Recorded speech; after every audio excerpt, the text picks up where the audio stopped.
Let me bring in Nick Brana. He's the Bernie Sanders National Political Outreach Coordinator in 2016, and today he's trying to transform American politics as we know it by starting a third party, the People's Party. He's the co-founder of the People's Party. Welcome, Nick Brana. Hi, Nick. Hey, Jimmy. Nick, I like the warm glow you're in. He's in a very nice warm glow today, isn't he? Oh my God, I love it. So we're So I just want to. You guys did an action. You were part of a group of people who did an action at AOC's office on Monday for Medicare for All. I just want to remind people where this comes from. Okay. What the Bronx and Queens needs is Medicare for all. Hang on, let me make this a little louder. What the Bronx and Queens needs is Medicare for all, tuition-free public college, a federal jobs guarantee, and criminal justice reform. We can do it now. It doesn't take 100 years to do this. It takes political courage. So there you go. So we just want them to use the leverage they already have to move the ball forward on Medicare for All, and they refuse to do it on Medicare for All. They refuse to do it on $15 minimum wage. They refuse to do it on student debt relief. They refuse to do it on anything. And so on Monday, this is from the People's Party, breaking Medicare for All rally at AOC's Bronx office tomorrow. Joining the rally, Susan Sarandon, Chris Smalls, that was Christian Smalls from the Amazon strike, Sharif Snuggs from the Medicare for All march. A lot of other people are there. Paula Jean Swearengin, look at that. She's there. So there's a picture of, I think that's Susan Sarandon giving a speech. That looks like Paula Jean Swearengin. This is outside her office. I'm going to show you why it's outside her office in a minute. There's Snuggs. There he is. All right. Susan Sarandon leads protest against the squad at AOC's office. We're losing hope, she said. And by the way, just keep this in mind, that this is all under the crazy premise that we should pressure politicians to keep their promises. So why are people going to AOC's office instead of, say, Joe Manchin's office? People are going to AOC's office because she promised to do this stuff. So if I show up at somebody's office who doesn't promise to do this stuff, and the people who voted for him doesn't want him to do this stuff, that doesn't make any sense. You show up to the offices of the people who ran on this, who got votes saying they would do this, and then you hold their feet to the fire. That's why we're going to the people's offices who say they're our allies.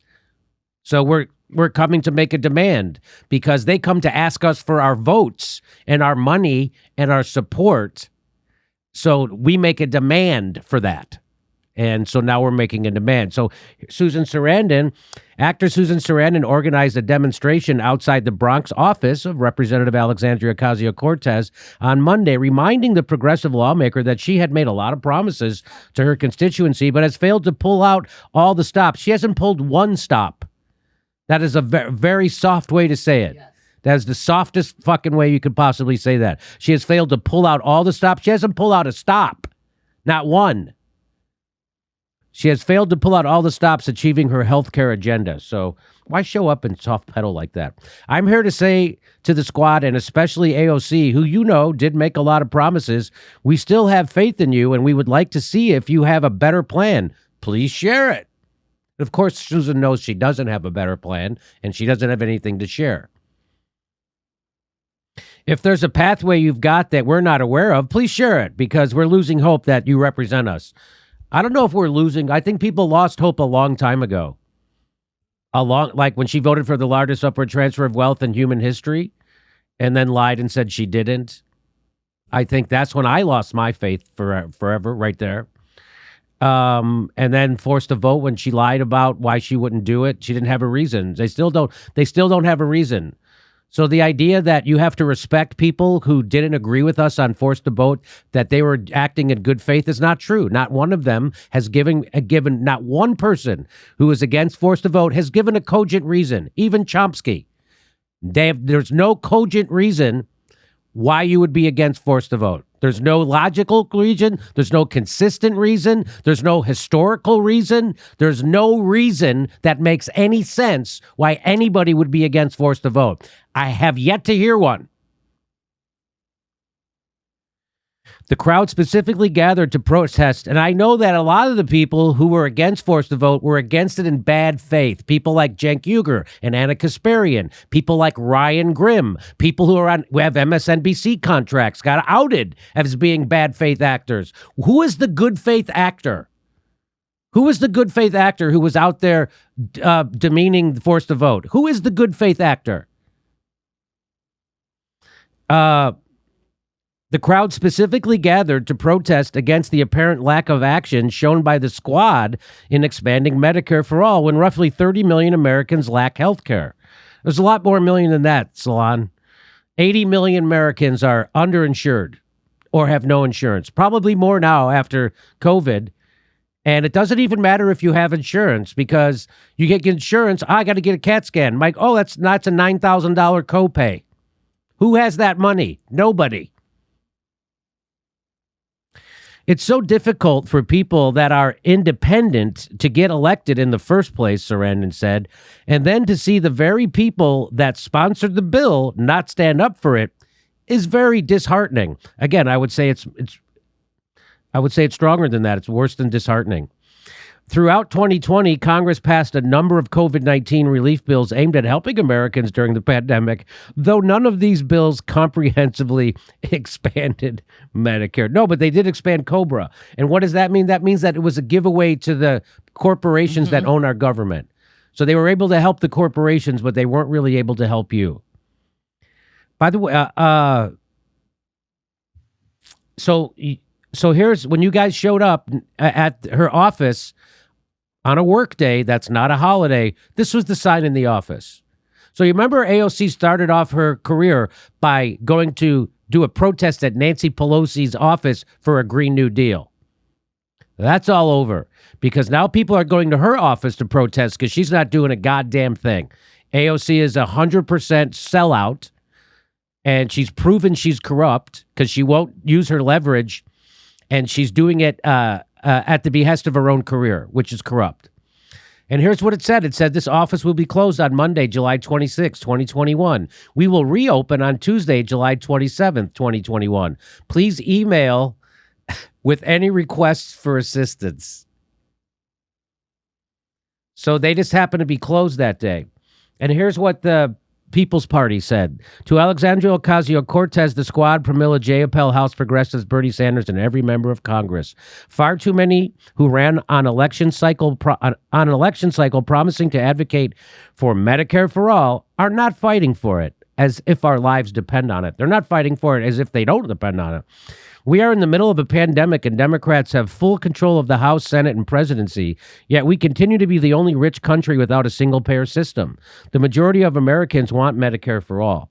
We cannot allow the insurance industry and their corrupt politicians in the Democratic Party to break this movement's commitment to health care for every man, woman, and child, just when we should be fighting for it the hardest.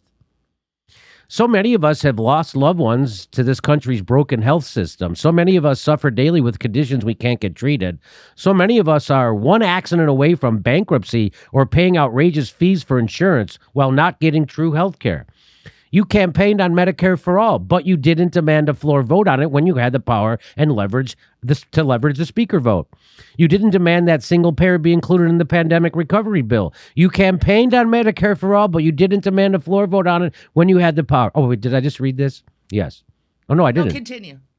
You didn't demand that single payer be included in the pandemic recovery bill, and you have never demanded that Biden use Section 1881A of the Social Security Act to expand Medicare to every American by executive action, which he could do. As members of Congress, the government guarantees each of you the best health care in the world, but the rest of us are still suffering. And here's what we demand. We demand that you call on Biden to declare a pandemic public health emergency and expand Medicare to every American using Section 1881A of the Social Security Act. You don't think it's an emergency, AOC and Bernie? You don't think it's an emergency, Bernie and AOC, that 1/3 of all COVID patients who died from COVID are attributed to a lack of Medicare for all? How many people died from COVID so far? Around 300,000 people have died in the United States. Doesn't that mean like 100,000 people could be alive if we had expanded under this 1881A? Isn't that what that means? That's exactly what that means. We're in emergency. And they're acting like we're not. 100,000 people died, and they don't give a shit. We demand that you use every legislative tool available to pass Medicare for All in Congress, including withholding and leveraging your votes to demand single payer as a condition for passing legislation. We demand that you use your huge social media followings, ability to get press, and celebrity to organize direct actions for Medicare for All. Organize and join rallies at the White House and Congress demanding that they give Medicare for All. We demand that you meet with us, your own constituents, people affected by a horrific healthcare system, and Medicare for All movement organizers to plan and coordinate a fearless new campaign for single payer. You ran on Medicare for All, and now we need you to fight for it. So that's what from the People's Party, who was a part of the people leading the protest at her office on Monday, which she didn't show up to, which AOC closed her office. When activists showed up for healthcare, showed up in her office, AOC shut her office down. What, does that sound like a progressive, revolutionary politician who wants to cause a ruckus? Or does that sound like someone who's corrupt and scared and running from her own constituency?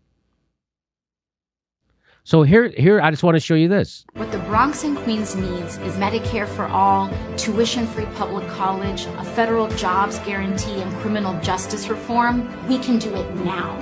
It doesn't take 100 years to do this. It takes political courage.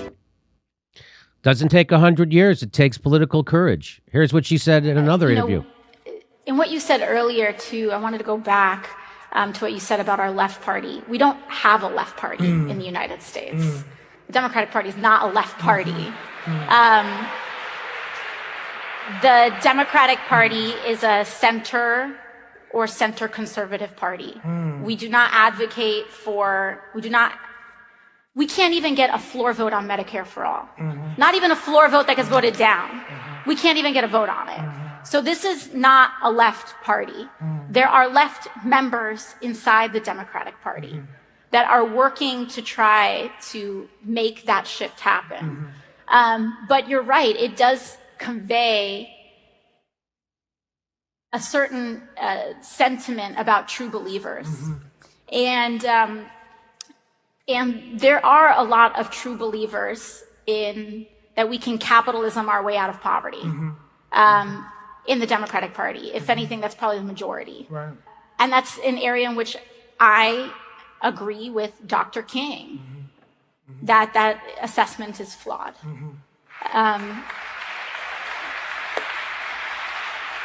Wow. That's a lot of talk. That's a lot of talk. You want to hear some more talk? That was all empty rhetoric. That's called lip service. Now, people will watch that, and they'll say that AOC is our ally. That's called giving lip service. She's our ally when she's willing to fight for us. And until then, she's a lip service, self-serving, corrupt politician, which everyone knows that by now. And if you don't know it, you're naive or you're lying to yourself. And here's another one. And we organize to win back the presidency. And we do all of that on election day. And then we walk away. We're not going to get anything done. Nothing's going to happen. The Democratic Party does not do more unless it is pushed. So we need to push them. And they don't like it. I think I annoy them, but but that is our job. That's our job. So that's what we're doing. We're pushing the people who tell us to push them. And that's what we're doing because they're not doing their job.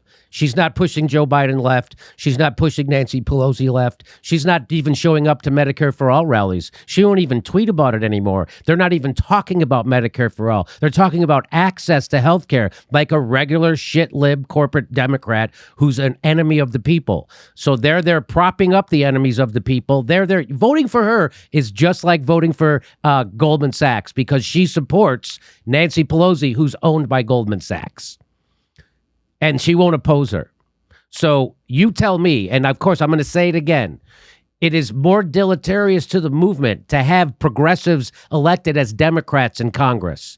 and to have Bernie Sanders there, because it makes people think that there's a party that's actually might work for you, that actually might fight for you, that there's people inside government working for you. And until people get that out of their head, change will never happen, because you're going to have sheepdog YouTube hosts and sheepdog lefties telling you got to keep voting for Democrats. That's the way. We got to vote for Democrats. No, if you have a conscience, you're going to stop voting for Democrats, at least for one election cycle.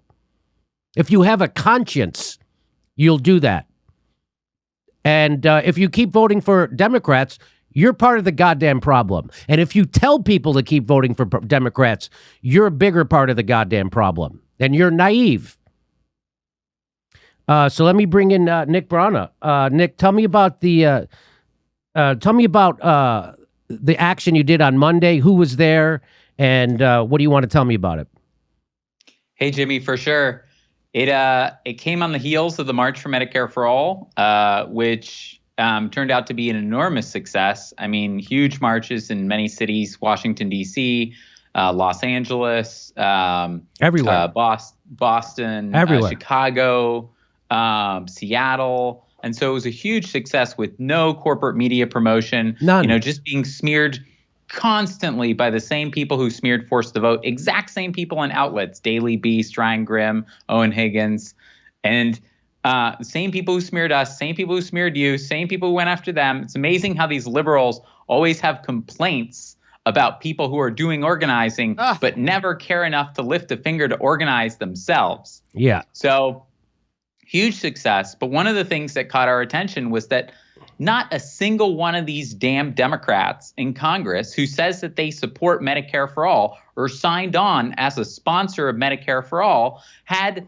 the time or the care to actually promote or speak at or support the demands or even acknowledge the march until the day of. And then there were like 2 or 3 members of Congress who just showed up at the last minute, but they didn't speak and they didn't support the demands then either. So Cori Bush showed up at the DC march, but she didn't speak because she didn't support the march. She didn't support the demands, right?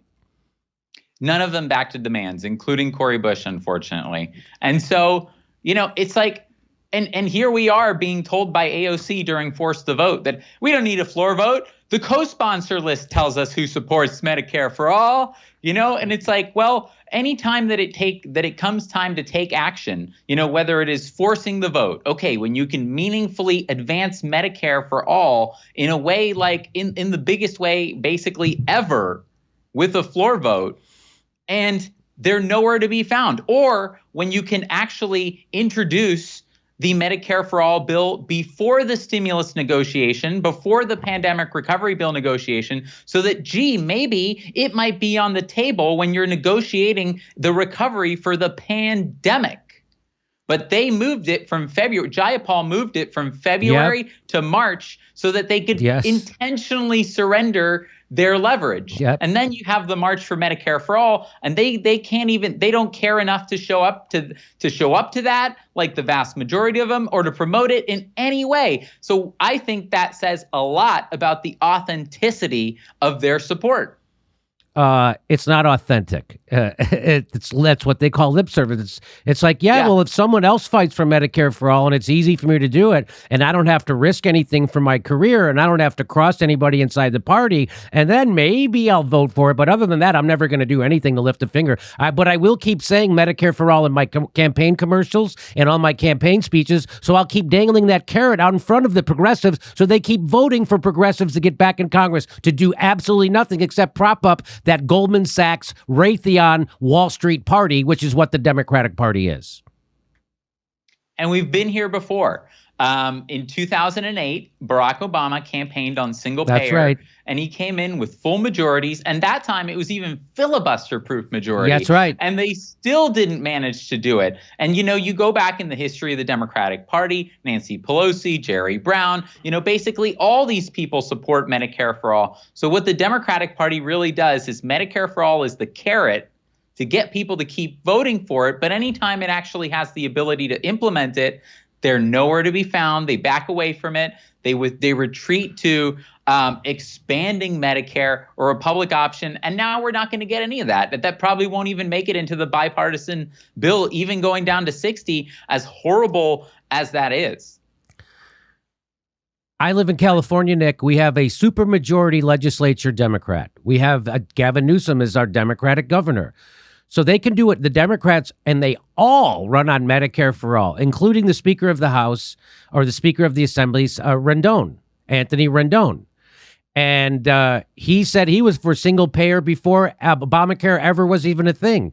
And now, isn't that funny that you could be for Obamacare for you can be for single payer for decades. And then when you get in power and you have a chance to implement it, you don't have a plan to do it. Isn't that amazing? You never thought of a plan to get the thing that you loved for decades. So they're all corrupt. They're all being bought out by health insurance and big pharma. The Democratic Party is just as corrupt as the Republican Party. Do not kid yourself.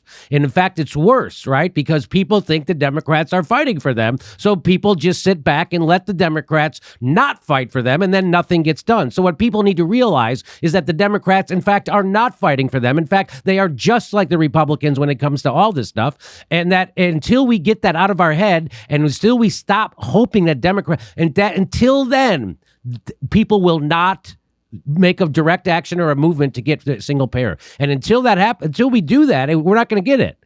And until we get politicians at the rallies with us, until we get everybody from every walk of life at those rallies screaming because they know the Democrats and the Republicans aren't going to do anything for us, until that happens, we will not get single payer health care in this country. People are already saying a 10-year plan. That's what it's nuts what people are saying. It is nuts. And the left are full of fucking nutless wonders who don't have a fight in them.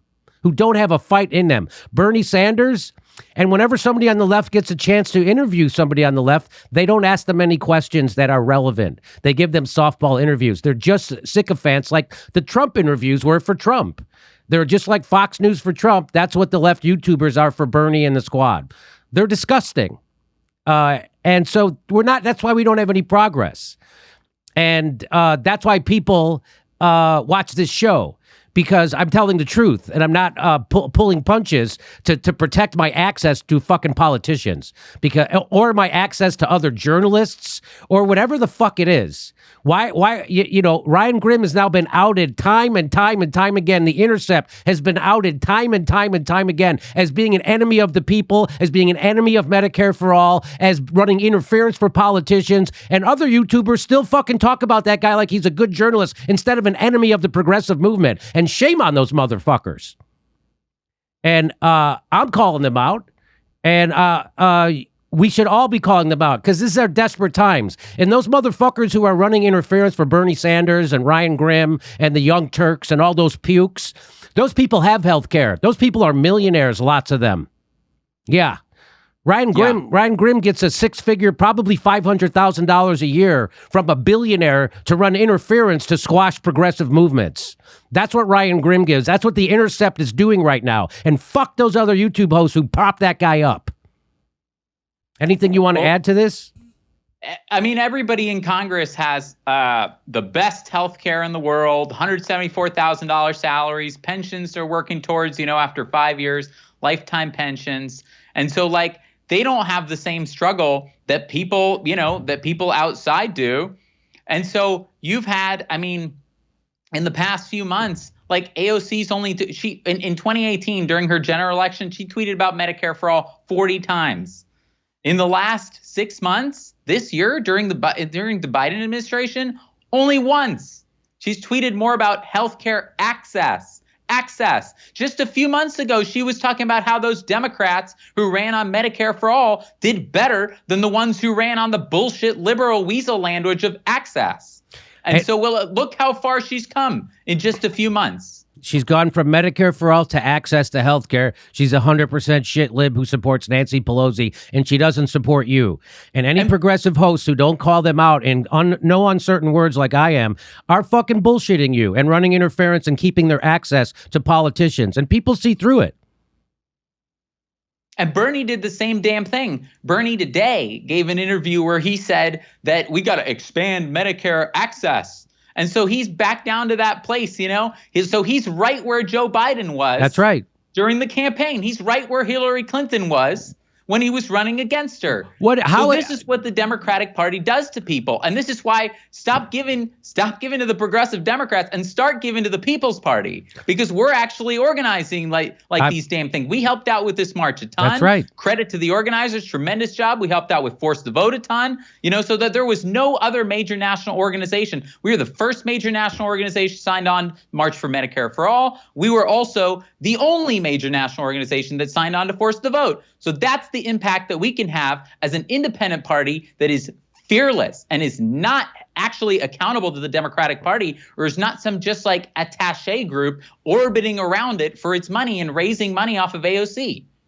Yeah. So the Force the Vote was, and now this latest Medicare for All march was a very clarifying moment on the left. So you see the people who are bullshitting. If you weren't out there at a Medicare for All march, you're a bullshitter. You're not for Medicare for All. And especially if you were shitting on it. And if you weren't promoting it, you're a bullshitter. You're not for it. You're an access fucking journalist. You want to stay friends with the people you're supposed to be holding their feet to the fire. And we're calling you out and everybody's seeing it. So this is a great clarifying moment. This is why we don't have Medicare for All. This is why we don't have a $15 minimum wage. This is why we don't have student debt relief. This is why we're still the world's largest penal colony. And this is why we're still bombing 80 different countries with Joe Biden and the Democrats in charge of everything. Why? Because we have nutless wonders on the left who don't want to fight for anything. They don't want to ruffle the feathers of anybody, and they don't have fight in them. They are nutless cowards, and you're seeing it who it is. And if you're not vocal out there for the Medicare for All march or Force the Vote, you're a nutless coward, and you're not worth fucking shit on the left. Go join the Young Turks. Go join the Young Turks. Go be with the Humanist Report and David Dole and the Young Turks and those shit libs that aren't fighting for fucking anything. Go join them, because we're calling you out. And this is again a very clarifying moment, which is needed. Now you know who's not going to fight for you. And now you know who is going to fight for you. You are. Politicians aren't going to fight for you. You got to scare the shit out of politicians. And any other news host, independent, progressive news host who's telling you not to, that you got to remain friendly with politicians, you tell them to go join the fucking Young Turks. You tell them, get the fuck out. Go get your fucking MSNBC contract. Go get it, boy. Go get it.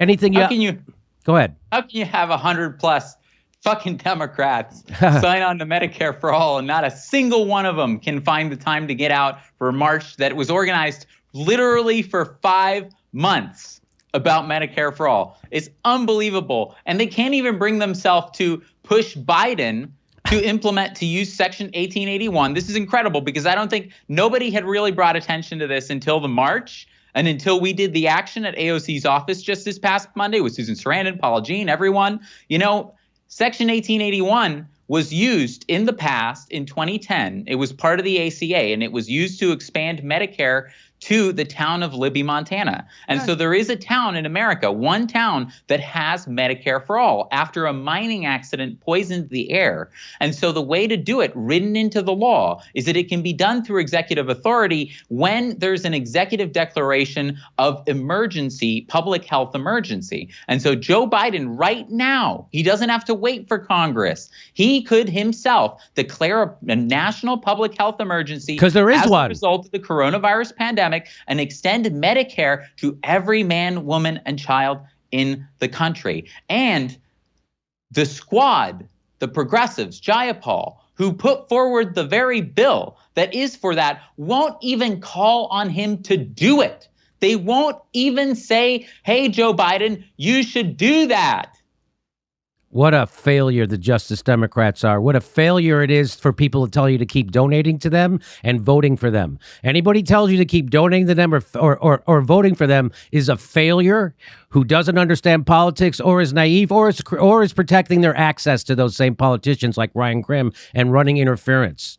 So as Lawrence O'Donnell said, until you show that you are willing to withhold your vote from Democrats, they are never going to listen to you. And we're living in the result of that truism.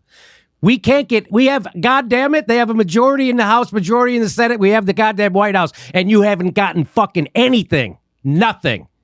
Except bullshit excuses. They've been pissing down your leg and telling you it's been raining since November. That's what's been happening. And you got pretend progressive news hosts running interference for them, and then when they get an interview with them, won't ask them a goddamn question that's worth a shit. Stop voting for Democrats. Thanks for going to AOC's office. We're going to keep putting the pressure on the progressive politicians, and we're going to keep putting pressure on anybody and everybody to get Medicare for all, because this is an emergency.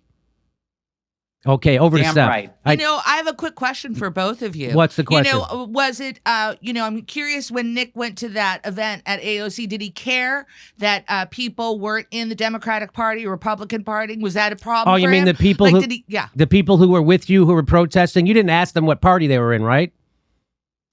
We asked them who's a socialist, who's a Republican, who's a centrist, and then we split them all up, and we asked all the Republicans to leave, all the constituents and that side of the room. No, we don't give a fuck about that. We just care about getting health care. We care about having a $15 minimum wage. We care about having jobs at the People's Party, good paying jobs. That's what we're fighting for. It's very basic. We care about in this country, there's no goddamn reason that anybody should be without a house, should be impoverished, should be without food. 80 years ago, FDR proposed making those human rights, and we are going to fulfill that promise as the People's Party. So no, we don't give a damn about that. And shout out to the organizers of the March for Medicare for All. Joy, Sharif, Ricky, everyone, Edie, Joni did an amazing job organizing this against just an incredible headwind from supposed allies. Yeah. More than even the establishment, from allies on the left. And credit also to our New Jersey hub, People's Party New Jersey hub, and New York, who came out in force at AOC's office, and to Susan Sarandon, because anytime Susan Sarandon is a part of anything, that's right, she takes the brunt of the heat. And so now, the media is framing it as Susan Sarandon organized this march, organized a rally against AOC. And so credit to Susan Sarandon for doing that, because as she said, when she spoke there, she single-handedly was responsible for Hillary Clinton not winning, apparently, and for Trump. Yeah, she's very powerful. You think they'd be nicer to her, and me too. We're very powerful. We were the ones who got Trump elected. I don't know why they aren't nicer to us and kissing up to us. Apparently they don't care. Nick with the People's Party, peoplesparty.org. Keep doing it. Keep putting pressure on people, Nick. Keep showing up at their offices, show up at their homes. Make them afraid of their constituents until we get health care and a living wage and end these wars. Please keep doing it. Never stop scaring the shit out of politicians. And fuck you to anybody who wants to make friends with politicians. You're a goddamn coward and a cuck, and that's why nothing's getting done in this country. We got people living under every fucking bridge. 100,000 people died of COVID because we don't have Medicare for all, and you want to remain friendly with fucking politicians. You don't want to cancel them. They've already canceled us, dumb fucks. They've already canceled us. We're not getting anything. The politicians have canceled us. Now it's time to scare the shit out of them, you fucking cowards. All right, we're going to their offices. We're going to their houses. So you want to participate in that? You want to join us? You want to be a part of something effective? Then join us at peoplesparty.org. Thank you, Nick. This is the beginning. Chicago, we've added a second show August 7th. Go to jimmydorcomedy.com for a link for tickets. We're going to be in Chicago August 7th, and then we're going to Portland. We're going to Sacramento. We're going to, where else are we going? We're going to Las Vegas. We're going to lots of places. Go to jimmydorcomedy.com for a link for all the tickets.